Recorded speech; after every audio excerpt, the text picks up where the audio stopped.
قرض سے نجات کی مسنون دعا کون سی ہے؟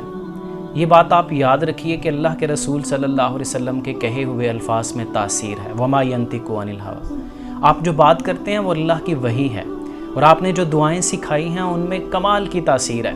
اور آج کا مسلمان اور آج کا انسان پریشان ہے قرض کی وجہ سے، لیکن وہ تمام تر تدابیر تو کرتا ہے لیکن اللہ سے دعا نہیں کرتا ہے، اللہ میرے لیے اس قرض کو آسان کر دے، اس قرض کی ادائیگی کو آسان کر دے۔ اللہ کے رسول صلی اللہ علیہ وسلم کا فرمانی عالی شان کہ جو قرض کی دعا کے طور پہ سکھلایا گیا، اللہم اکفنی بحلالک عن حرامک واغننی بفضلک عمن سواک، یہ دعا اور اس کے الفاظ کیا کمال کے الفاظ۔ اللہم اکفنی بحلالک عن حرامک، اے اللہ میرے لیے کافی کر دے حلال کو، حرام کو چھوڑتے ہوئے میرے لیے اپنے حلال کو کافی کر دے۔ وَأَغْنِنِي بِفَضْلِكَ عَمَّنْ سِوَاكَ، اور مجھے اپنے فضل سے سب سے بے نیاز کر دے۔